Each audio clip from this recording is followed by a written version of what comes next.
Sa tapat ng isang gusali, inaantay ni Rosa ang isang babae na di niya kilala at nakausap lang sa Facebook. Siya daw ay magbibigay ng isang blouse na damit. Habang siya ay nakatayo, biglang dumating ang babae. Hello ang sabi niya. Sabay tanong, ibibigay mo ba talaga ito sa akin ng libre? Mukhang bago pa nga. Hindi sumagot ang babae at biglang tumalikod at tumakbo palayo. Hindi man lang lumingon. Naiwan si Rosa, naguguluhan ngunit bitbit ang bag na naglalaman ng blouse. Pagdating sa bahay, binuksan ni Rosa ang bag. Isang berdeng blouse ang laman nito, ngunit may kakaibang amoy at tila medyo marumi sa loob.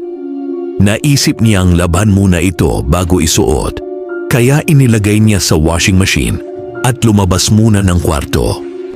Pagbalik niya, kinuha niya ang blouse. Napansin niyang may mga hibla ng mahabang buhok na nakakapit sa loob ng damit. Hindi ito sa kanya dahil maigsi ang buhok niya. Naisip niya na ito marahil ay sa babaeng nagbigay ng damit. Inalis niya ang mga buhok at isinampay ang blouse para matuyo.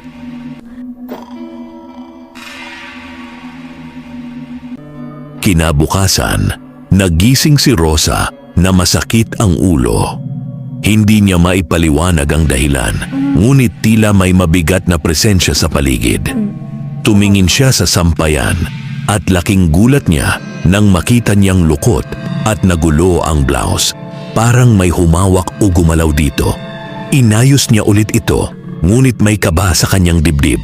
Pabalik siya sa higaan nang mapansin niyang muling nagulo ang blouse. Naisip niya, imposible itong mangyari ng kusa.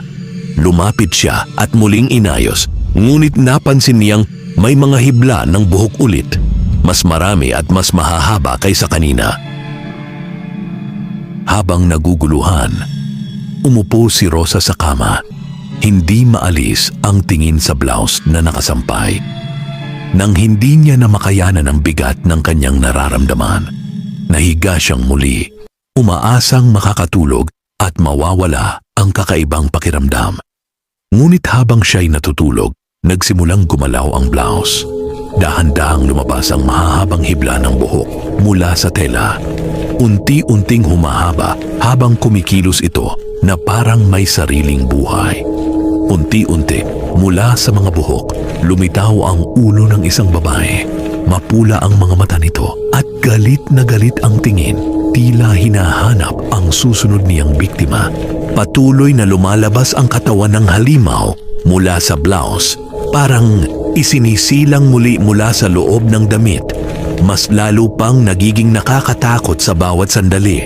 Biglang nahulog ang blouse sa sahig. Naputol ang mahimbing na tulog ni Rosa. Nagising siya, humihingal at nanginginig.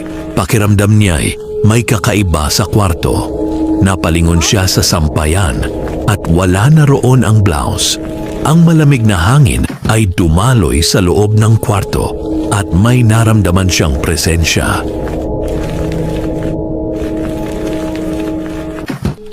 Ngunit bago pa siya makapag-isip, lumitaw sa harapan niya ang halimaw, ang babaeng may mahabang buhok.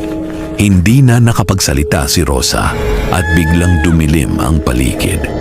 Pagkatapos nito, isang kakaibang eksena ang sumunod. Isang babaeng hawak ang cellphone, tila may inaabangan. Dumating si Rosa, ngunit tila wala na sa sarili. May dala siyang bag na naglalaman ng berdeng blouse.